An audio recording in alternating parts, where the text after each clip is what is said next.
I must say, in all the various games where I've tried naval combat, not necessarily just Imperator, but games in general that have naval combat, I've had horrific experiences which have scarred me, and now I prefer to stay on the land, if I'm honest. That's not a very British thing to say, is it?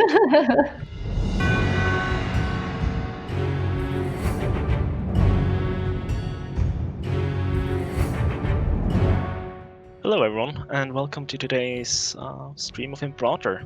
I actually get the honor of doing the introduction today because Troy isn't here, so yeah.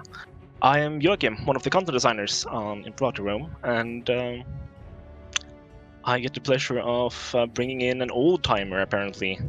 Wow. Because Fawn used to be the old community ambassador on Imperator Rome when we first released it. Though she has moved on now to greener and newer pastures in CK3. Yes, it's been a whole year now since I've been on Imperator, and so much has changed since then. Lots of updates, and I am definitely now out of the loop. So I'm relying on you, Joachim, to show me the ropes and what's going on. Yeah, and you'll just be along for the ride, and you can read in some of the questions that hopefully chat asks us, and step in and do all of the puns that Troyce usually does. Though you don't have to do all of them because it's usually a bit much. I am pretty good at puns, so I'll do my best. So we get the pleasure of actually playing the 2.0 version. I've sort of been looking forward to this for, well, months now, when they kept sending me back to the old 1.5. So this is a good step up from what I've been going through lately. So I've sort of been, knowing that it was supposed to be a 2.0 stream, I've sort of been going over the map, or time and time again to try and figure out what nation are we going to play, because, well, there's a lot of nations, but the simple fact is that Rome has become a lot stronger since the past. So everything that is sort of in this area is in the general danger zone of Rome, and the massive levy army that they can sort of hit around with. And I also thought that I didn't really want to start playing the DLC nations, because I sort of want to let people play those for themselves. Mm-hmm. I don't really want to, be like, hey, here's some missions, and, play all of them and stuff like that. So I figured I'd try something that was sort of close by to all the action, but not actually take directly part in it. So I was sort of looking over in like the Caucasus Mountains, which is like Armenia, Iberia, Albania, those sort of things. And then I sort of remember that we do have like an old timer that we have played before, and I figured it might be interesting to sort of see. We had like a playthrough with the Bosporan Kingdom before in 1.5, and then I figured it would be we can sort of replay them now in 2.0, and we can sort of see the differences, right? Mm-hmm. And I see sort of all the names of like different nations just sort of popping up on the All the left-hand spam. side. Yeah. So the sad thing about the Bosporan Kingdom is that they've sort of been hit hard by how the new system works. Because in the past, you could sort of just recruit armies, and based on your manpower and your money, that was sort of the limit of how many people you could have. The levy armies we have now, which is sort of directly raised from the population in the different nations, it's basically they're only grabbed from the pops that are integrated cultures. So basically the only ones that have like specific rights and stuff like that. Yeah. So the Bosporans have a bad tendency to have a lot of non-Bosporans around, which is basically just like, Scythians and other nomadic cultures. So they have been hit sort of hard with the whole,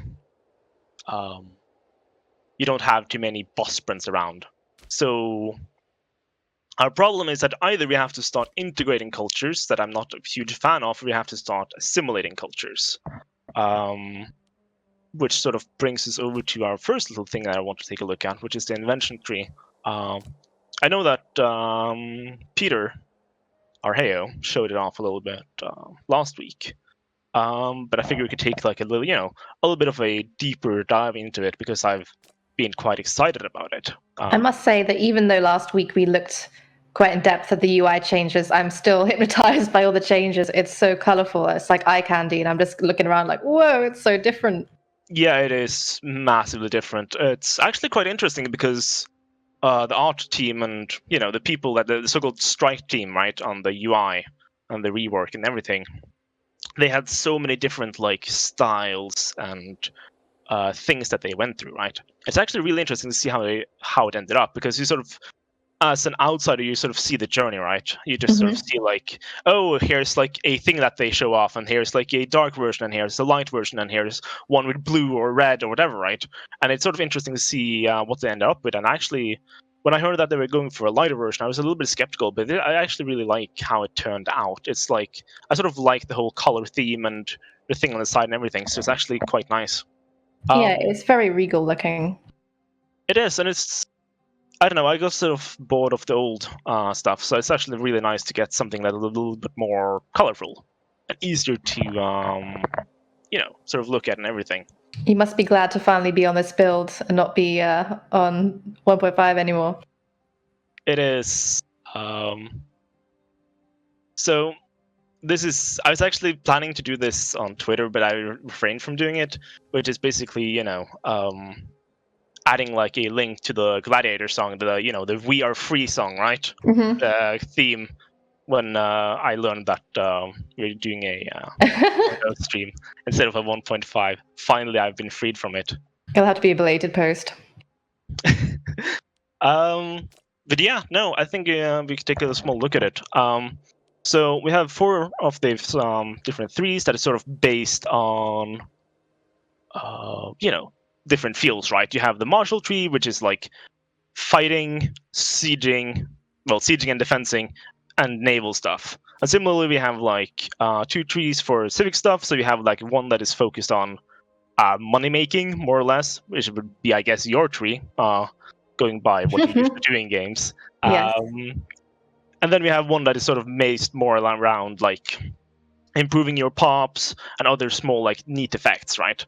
And oratory, we have one that is sort of based on a mix of subjects and reducing aggressive expansion when you start expanding quite quickly. And we have one that is more based on internal politics, which is like, hey, how much the loyalty of your characters affect you, and how much corruption do they have, etc., etc. And then we have like one massive religious tree with a lot of effects. So there's several things that you can sort of do when you start the game, right? Because you have 8 inventions, so you can choose 8 things in total from, you can split them up to 4 in 2 trees and 2 in each of them or whatever, right? But you have 8 that you can sort of choose from the start. So there's several sort of things that you can sort of go for. If you're in a very like in a dangerous area where you have to fight a lot, you might go for like, hey, the tree where you get a lot of bonuses to fighting, because you know that that's sort of going to be a thing that you do at the start. If you are more like us right now, which is, hey, we're probably going to start looking at maybe converting some people that is not of our religion, we have to start thinking about assimilating people and stuff like that. I have a basically a thing that I often end up doing, which is that there's 2 new buildings that we've added. Let's see if we can find them. The Grand Theater and the Great Temple, which are like, they give a pop conversion speed and a pop assimilation speed, which is basically, hey, they make your pops change to your culture and your religion faster. And to grab those, we need this invention, which is 5 down, and we need this invention, which is 3 down, which makes up 8 in total. So it's like perfect if you want to go for that. So that sort of build, right? You sort of like, hey, I go for the thing that gives me Grand Theater, and I go for the thing that gives me a Grand Temple. See, I'm terrible when it comes to tech trees like this, because I don't think far ahead in the future. I'm just like, oh, that looks shiny, I want it right now. That's super cool, even though those 2 things have nothing to do with each other and don't complement each other in any way. I want them both, and it doesn't matter if I die in the next 10 years. I'll be happy for the next, half an hour. Yeah, I sort of had that feeling as well when I started playing with 2.0, right? But after I feel like the same with like Civ and other games as well. You sort of, when you play it a lot, you sort of get used to it. You don't really actually like actively think about it anymore, but you just like, you get so used to where things are, so you just sort of, after experience what you should go for.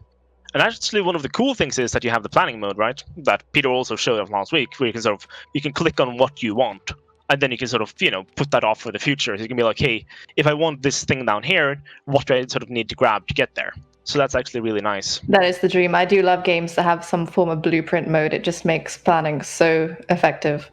Yeah, it's really like, if you're a little bit stressed and stuff like that, and you have like a lot of things to do at the same time, it's really nice just to have like that, hey, what did I plan to do? And then it's just the game is just like, hey, here it is, this is what you wanted. And you're like, oh yeah, that's actually what I wanted. And then you can just click on it and move on, right?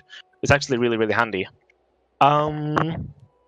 Besides that, a thing that I really find useful now, because my sort of game style has ended up being, because we have these fairly like decently powerful buildings, right, that is limited for each city. I've ended up making quite a lot of cities with these buildings. That has sort of been my way of playing the game after I started playing 2.0. And if I recall correctly, yes, this one reduces how much it actually costs to found a city. So you can sort of be like, okay, this is not what we go for right away. Oops, planning mode. But actually sort of going down here and grabbing that for the future is probably something that we might want to do. So I'm just sort of going to keep that in mind. When you play through, do you find yourself repeating similar style playthroughs, or are you like very good at swapping a completely different style each time you play? So there are certain things that I have a tendency to do. I sort of have a tendency to open, the buildings I mentioned, like I want the Great Temple, I want the Grand Theater fairly early in the game for the most part, because I find that they are very powerful and good buildings.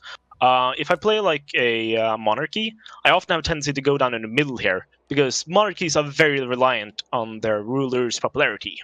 Of course. So they basically get legitimacy by the ruler popularity. So if you have very low popularity, you have a tendency to often end up in these like circles of, hey, we don't have popularity, so we don't have legitimacy, so we don't have popularity, and then you can be like stuck with that as a problem. So there's in the middle here, you have like, this gives you monthly ruler popularity gain. This one does, this one does, this one does, this one does, and like if you just grab a couple of them, it really sort of simplifies the whole experience of playing a monarchy. So That sounds like the kind of rookie mistake I would make. It's just I don't need to do one. No. I mean, it's like you've sort of played. I think everyone who's played Imperator has had that experience at some point. Like, hey, I don't have popularity, so well, it suddenly doesn't look what like things are going well for me. So that is sort of like a thing I often find myself ending up doing.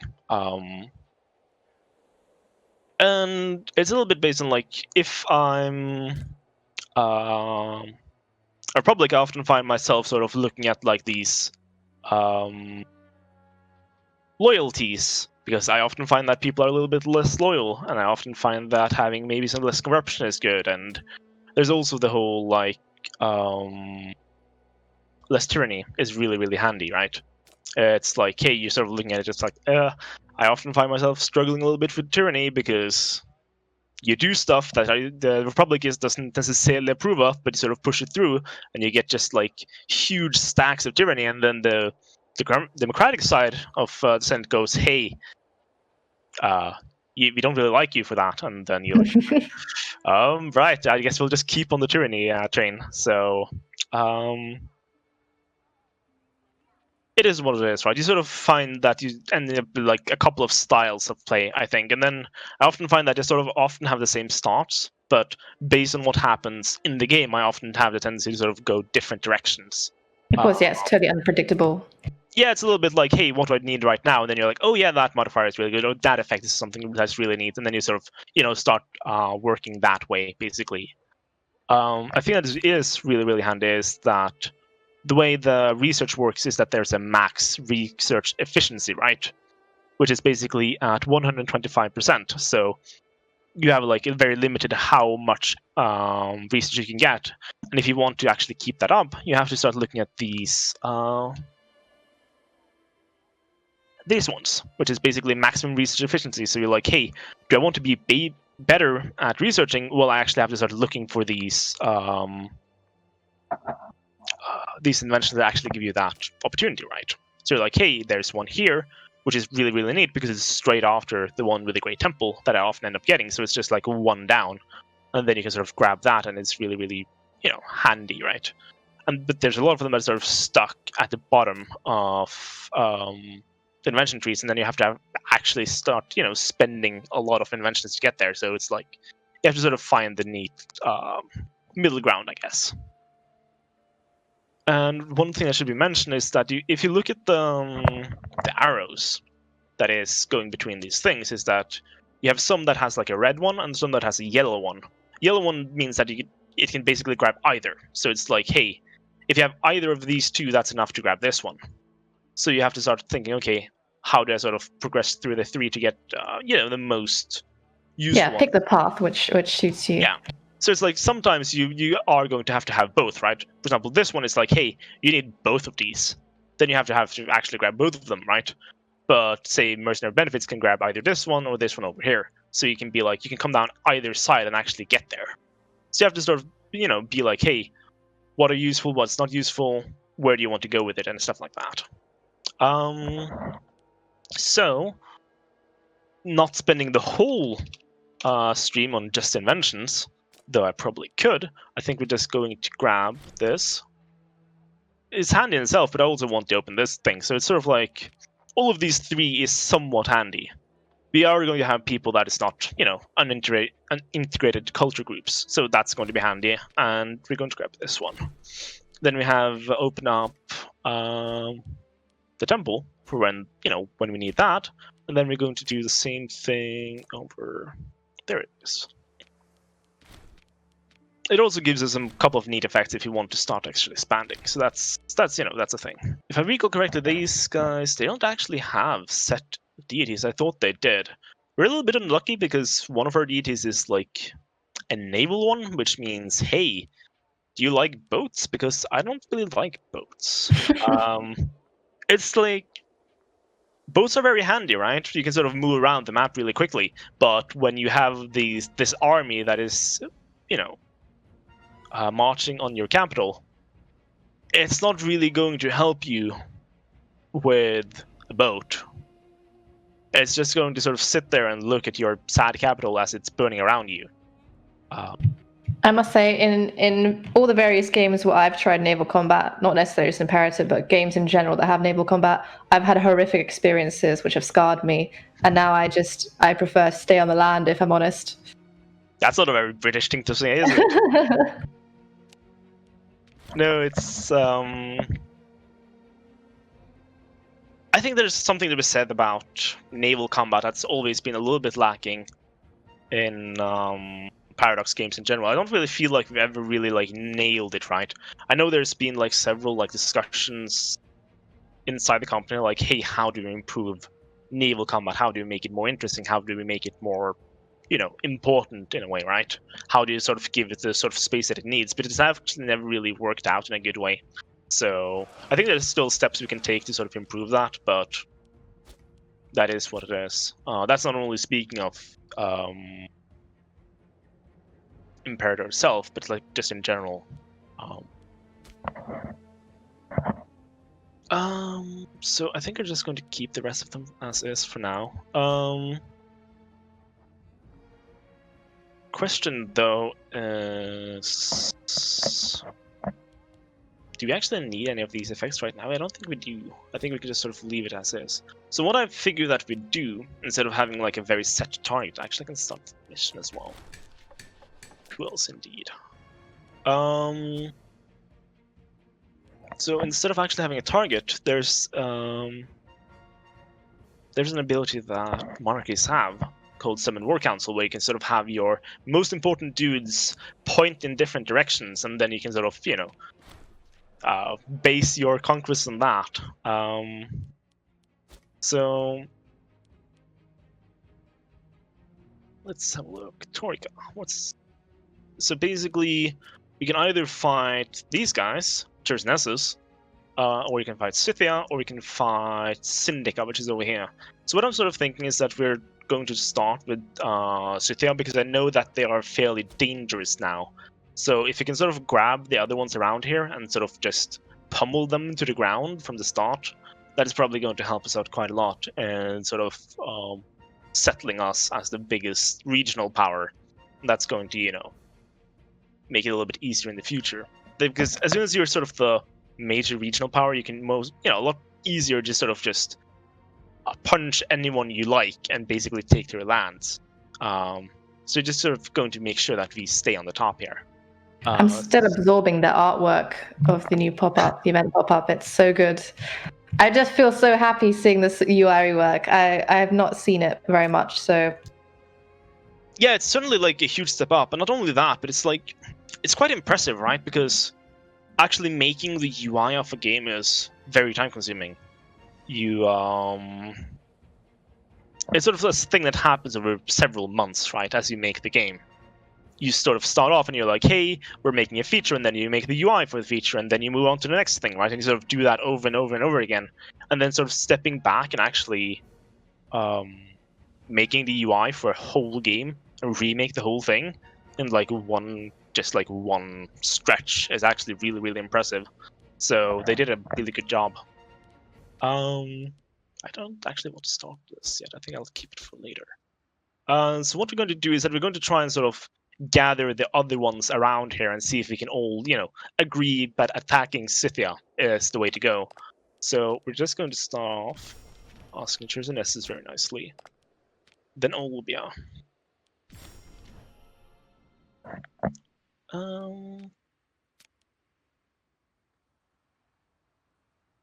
And let's see. Can I actually get you guys as well? Oh shit. I think we're going to grab you as well. Now we have like a decent sort of like little web of alliances that can hopefully help us out beating back the Scythian horde. They're going to grab this on there. That's really not what I hoped for. Well, it is what it is. I don't actually mind entirely too much who gets the different things, as long as it's away from Scythia. So, the really interesting thing that we sort of changed, right, is in the past you had to sort of take every single territory manually. That's not really a thing anymore, so that's actually really neat. Now you sort of just take the capital and it sort of flips the rest of the province, so you don't have to sort of go through every single little territory and fix them. Oh, that's a bit of a shortcut. Yeah, it makes warfare a lot scarier in a way, because now you sort of, more. You want to defend your capital with like much right. more, yeah. Suddenly there's like, hey, we're taking your capital, everything flips to us down. You're like, oh boy, I guess that's happening. Oh, he actually gave it to me. But that's really nice of him. I didn't expect that. He's like, oh yeah, we'll just hand it over to you. And it's like, really? I mean, you have land here as well. I didn't expect you to actually give it to me, but I'll take that. Free stuff. I'm pretty sure there's a GIF that I use a lot. The free real estate GIF. So, yeah. War proposal from Olbia. I don't like the idea of that. It's a question of my wrath upon Tyrus. It's like, hey, we're to get in a war right now. Why are you asking that? I don't think so. We told him to stop it. That sounds about right. Let's see. We're going to just grab this from the get-go, because I know that's going to actually start being a thing. So, questions that you handed over to me. Can you hover over the military experience or explain how we amass military experience now? So in the past, military experience was it was a stat what you gained by the average experience of your units over time, in addition to other modifiers that you got in the game, right? So it basically looked in the middle here, and it was like, hey, how much experience do they have? And then that sort of was turned into an accumulative value that you got over time, and that you could end up using on, let's see, on traditions over here. So you could be like, hey, I got this and this much, and then that sort of turned into something you grab over here. Now it's sort of changed, so it's a mix of how it used to be in the past. So when you start getting legions that can sort of train up their units and have them more permanently, they'll still be able to do that. As for levies, they will, when they disband, give you military experience based on, I believe, the experience their troops have when they are being disbanded. So it's a little bit of a mix of an old and a new system. One thing to point out is that we actually start with Persian traditions. We have tried to sort of take a couple of tags across the map and be like, okay, do you have a Persian influence and stuff like that? Do you have anything else that could sort of stick out? So we can sort of give you an additional, military tradition tree or something like that, and be like, hey, you're a little bit special because you had like a history of this, and it'd be neat if you have a couple of starts here and there that sort of sticks out in a way. And for these ones, they start with the Persian rural traditions, which is basically the tree that the Scythians use, because they are very heavily affiliated with the Scythians. They're like really close, and they have a lot of Scythian people in their area. And historically, I believe the Bosporans actually traded a lot with the Scythians. They had mercenaries from the Scythians. They, had troops that basically came from the Scythians. So it made a lot of sense when we sort of looked for tags that could be effective. We could certainly. Someone wants to start a civil war, so I'm just going to bribe my way out of it, and hopefully that will keep people, out of our hair for the time being. And then we're going to move up to the Scythian capital. I have a tendency in grand strategy games to play tool. I just like to develop my town and be rich and probably have a really terrible army, and then I'll just get steamrolled because I have all the money and nothing to defend it with, and everyone wants my money. So never a smart move. Yeah, it's a little bit like... There are a couple of games that can do that, right? I've played Civilization 5, for example, and you can have like 2 little cities, but you have infinite science. So whenever someone drops by, they're like, waving their axes around, and you're like, okay, here's my laser beam. Now get away from me. And then, they'll just have to run for it. And you're like, yeah, this is a thing that I'm doing. It doesn't work as well in Paradox games. I often find that you don't necessarily have to go for like the mega superpower, but you have to sort of be like a regional power at least. You have to have like, enough area to sort of be a little bit important. I know there's probably people who could make it work, but yeah, it is what it is. To answer something that someone asked in chat, the reason why it's not automatically going over this province over here is that it is actually one long province that starts from up here and going all the way down. So you can see that we grabbed this area, so we sort of got the things up here, and similarly down here, it's basically this area, right? But this area is controlled by this. This is sort of like capital and their province capital, so we have to grab that before that province flips. The fun thing is that Olbia is like, hey, let's attack Tyrus. That seems like a great idea. And then I'm like, yeah, no, that's a terrible idea. Stuff it. And then Tyrus goes, hey, let's attack Olbia. And it's like, I just told them not to attack you, though. Couldn't you just, can't you guys just figure it out? Do we have to attack each other? We're sort of in the middle of a war, guys. Like, can't we just be friends? Can we just be friends until the war is over, and then we can sort of, stab each other? So let's have a look just what's going on in the rest of the world. Because I know that Antigonids are they're fighting everyone, basically. Let's have a look. Diplomacy, where is it? There it is. So, yeah, basically the Antagonids are like the major thing that's sort of changed content-wise, is that they're sort of forced into all of these wars, right? So they were forced against Thrace and Macedon and Egypt and everything, so they're sort of stuck fighting everyone now, which is actually going to be quite interesting. I wouldn't want to be then. No, they are actually quite interesting, but they aren't like... I wouldn't start as Antagonids. It's sort of like the start that you play after you have played the game for a bit, right? You don't start off playing the huge nations with lots of different pops and everything. it's sort of the thing that you go to later on in the game when you have got a little bit more use of stuff. How do you feel about killing people, Fawn? Well, I don't do it in my spare time, but I mean, if you have to, you have to. So the thing is, we don't really necessarily want as many pops as possible because we are going to sort of, try and convert and convince them that our culture is better.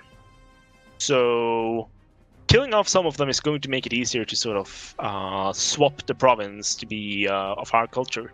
So I think we're just going to kill them off and grab the money. And yeah, as soon as I saw there that it said plus money, I was like, yeah, kill him. Yeah, money. Thank you. It's like, at times you're like, hey, these guys seems, fitting for my, my nation. I'll keep them around. And then other times it's like, hey, do you want money and everything? And it's like, yeah, you know what? I actually do sort of want the money. So the good thing is that we're going to sort of just swap every province over here now, probably. Well, every territory. And then we're probably going to just yeet ourselves out of this combat before we actually start losing. Because if we end up in a fight with these guys, they have, like, significantly more troops than we do. So now that we've sort of, taken, convinced them to join our cause, we're just going to, I think, grab everything besides this. No, that one. That one. And then sort of take this area and be happy with it. I think that's sort of the solution we're going to go for. That should really put us sort of in charge of the whole area. So that's going to be nice.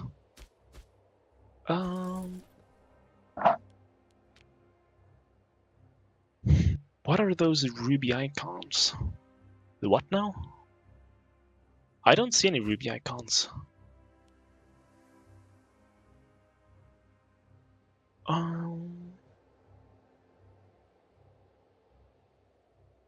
I'm really curious what they mean by ruby icon, because I don't see it.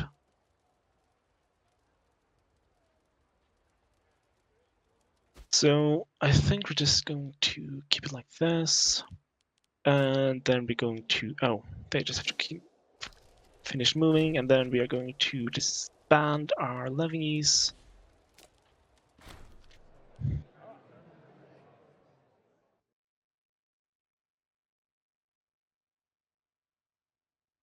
Oh, I actually don't know any questions with that. There's no other way of actually seating the province, but I actually haven't thought about it. So I guess it's just an icon that popped up that I didn't really think about because I've just seen it too many times. Which is something that do happen quite a lot, where you just sort of, Yeah, I get that a lot when you're so used to something that you would never recognize it if someone put it in front of your face. Yeah, exactly. It's like, hey, what is that thing? And you're like, what thing though? I was like, yeah, the thing that's on the screen. It's like, oh, there's a thing on the screen. Well, I didn't really, I didn't really consider that. So yeah, I think we're going to have. How many people are actually in the different families here? I think we're just going to do this. How many nobles do we have? We don't have enough nobles, really. But that's alright. We're going to get more of them in time. So, both Olbia and Tyrus is considering leaving our little alliance. I think it's a perfect opportunity for them to leave, because then we can sort of just go over and eat them, basically, and turn them into our area. So sometimes violence is the answer. Yes, pretty much that. And while we do that, so I think that's sort of lucky for us is, where's the right map mode? Theater rank is what I'm looking for. Is that Tanais, which is like the capital of the people that we just beat, is a city. So we're just going to turn that into a place that is slowly converting them into our pops instead.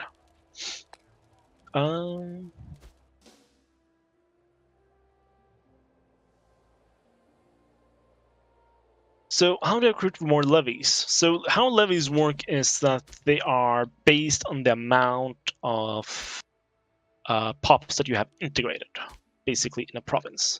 So if we turn more of these people into Bosporans, or if we integrate the Scythian culture, I believe it's still called Scythian, isn't it? Yeah, it is. we're going to get more levies. So my idea was to just sort of accept that we have a little bit, some fewer levies right now, and start assimilating them into Bosporans. The alternative is to sort of quickly just integrate them now, get additional levies, and then, you can sort of unassimilate them later on, I guess. Give them fewer civic rights later on, and then you can start assimilating them instead. So it's sort of like how you sort of, end up choosing things, basically. Can I explain how legions work? So legions are something that a couple of nations start with. The Attica start with them. But besides that, most of them are, are limited for most people. So you have these two laws over here. They exist for republics and they exist for monarchies. And I think they're pretty much the same law for both of them, which is basically the first one lets you have a legion, and the second one lets you have as many legions as you want, and every single legion is raised from a region on the map. Let's see, we don't have region map mode. There it is. So as you sort of look across the map, there's a bunch of different regions, right? You have Italia, you have Cisalpine Gaul, you have Raetia, you have Transalpine Gaul, etc., etc. And every single one of them can raise a legion from that region. And as you do, you can sort of... I can't actually do it now because I don't have the right law. Can I actually grab the right law? I can actually grab the right law. Well, let's go for it then, so I can actually show it more specifically. So, you can start choosing exactly what your legion is going to look like. There is one legion per region max, but you can split it up yourself. So you can be like, hey, this is one legion, but it has 2 armies, right? You can be like, hey, this is one legion, but it has 3 armies. So you can choose yourself exactly sort of how it's set up and what it looks like. Are you able to customize the name there? You can customize the name as you choose it. You can also customize the name after you have made the thing and change it afterwards. I do love opportunities to insert meme names in games, I must admit. Yes. I'm not sure Peter would approve of that, but I think it's a little bit fun. So you can sort of, they can start to be like, hey, what do I want? What sort of troops do I want? And you can also, unlike all of the other levies, you can choose to have engineers, which is a new unit type that we've added to the game. Engineers are basically people that makes it really, really easy, cheap to make roads. So if you're a huge fan of road making, like I am, that makes it a lot cheaper. It goes from 50 gold to 10 gold per road between 2 different territories. So you can just road up between over the whole territory, your whole land, and make it really, really, really quick and easy. It also That is a crazy savings. It is. It's like just 20% of the price. It's amazing. And then you also negate river crossing problems, because that's a thing in most Paradox games, right? If you attack someone over a river, you're going to get like massive negative effects. It's like, hey, it's actually quite difficult to sort of cross a river and attack someone. So that's usually something that is, heavily penalized. That's not the case if you have the right amount of engineers. They negate that effect. So yeah, that's a cool thing. Well, then you can sort of split up the way you want. You can add as many or as few donkeys as you want. There are, there was someone who claimed there were too many donkeys. I don't think that's possible, but agreed. That was a complaint. And no, it's a little bit expensive. Legions are more expensive than levies are. That's just a thing, straight up. Like, you're just going to have to live with them actually costing more money. They have like a maintenance cost that's going all the way, the whole time. And it's going to be sort of like, as soon as you switch over, you're going to be like, hey, I do have less money. But they're a lot more consistent. They can get like special modifiers and stuff like that, and be like, hey, we're really good at sieging down forts, and then they are like seriously really good at sieging down forts, right? So it's when you sort of be like, hey, I have a little bit too much money, and the levies I have don't really do enough for me anymore. Then you sort of switch over to legions, and at first you switch over to one, and as you grow bigger, you'll switch over to several. But that is, well, late. You can never have too much money, Joachim. Yeah, no, I mean, people have said that. Let's see. Can we see Atlas map mode? You can see the Atlas map mode. Peter is very proud of it, after all. It's a neat map mode. I've never really looked at it that much. It's not really something that you have to actively look at when you're sort of playing the game, right? It is very much it's sort of something you stop and be like, hey, I want to take a picture of my my nation I played for, like, say 10 hours now. I want to show a friend of mine how it looks, and then you'd be like, you switch over, and then you have like this thing, right? And you can sort of see the most important things that you have. It'll show like roads and stuff on the map. So it's yeah, it is really, really cool. And for someone who asked about mercs, they exist still. So at least my experience is that it feels like mercenaries are a little bit cheaper. Because, it's very easy to sort of look at the numbers and you're like, wait, 4K, that doesn't really sound like a lot, right? Because we halved all of the unit numbers. In the past, a cohort was 1,000 people. Now it is 500. So when you look at, say, 4K, that would have been 8K prior to 2.0. And 8K would have been 16K, and etc., etc. So it's actually a lot more powerful than it looks like. I understand the logic behind that, but that's the kind of thing that always really messes with my head when numbers change like that. You think, it's not that difficult, and you get steamrolled like, oh, right, it was double. It is sort of funny, right? Because it's really a change we should have made before the game was released, because we did talk about this like way back. But people kept going like, I guess we didn't, we haven't settled on something, we'll just push it in the future. And then the game released and people were like, the unit numbers are too big, and we're like, yeah, we know, we'll change it, guys, totally, sometime, probably. And then we just like kept pushing it off, and then now it's been done, right? And I like it. I think it's a good change, but it does mess, does mess a little bit with your head. But you get used to it fairly quickly. As you play a little bit, you sort of forget that it used to be a thing, and you just get used to the new numbers. Did you guys show off the Great Wonders already? We have not shown off the Great Wonders as far as I know. It's not a feature I've made, right? So I don't necessarily know too much about it. Because it's made by Paradox Thalassic, also known as Paradox Malmo. But we can take a little bit of a look on it if people are interested in that. So I know they had more buildings planned originally. They ended up going with 3 types of buildings. So you have 3, you have tower buildings and pyramids, and then you have the templates, which is sort of like pre-made, so you don't have to actually, think too much about it. And then you can change a little bit of what it looks like. The towers aren't really that interesting. I find the towers to be, quite boring, because they always, all of them looks very much the same. Whereas, say, the buildings are a little bit more different, because you have like, circular, you have the mausoleums, and then you have like the typical Greek building, right? I mean, what do you want me to say, right? They look like a tower, sure. The towers aren't as interesting. They can be a little bit different, but they're interesting to me. Then you have the pyramids. It's also like they're fairly like, it feels like they're a little bit more different, right? You can change them a little bit more. I'm not really the right person to talk too much about this, because, like I said, I have not worked on this feature. But there's some neat stuff in here. You have like different effects, and hey, I think there's some neat stuff in here. But yeah, it's not really something that you'll see a lot of. There's like, it's such a costly endeavor, and it's such like a time-consuming endeavor.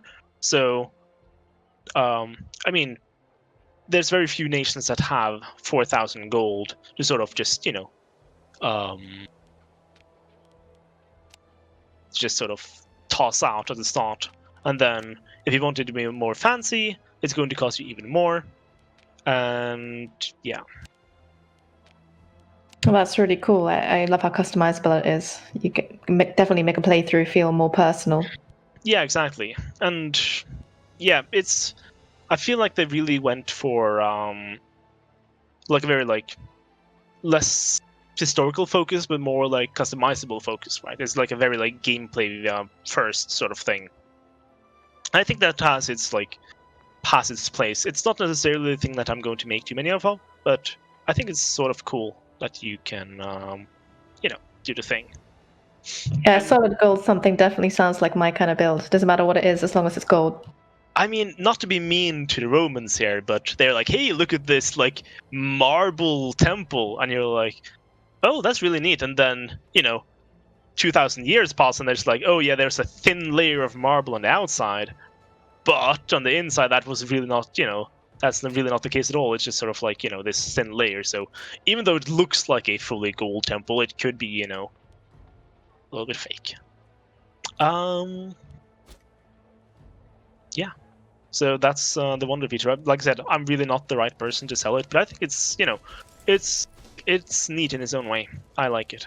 I hope I at least managed to answer some questions for people that had questions, and I hope people will take a look at it when 2.0 is released.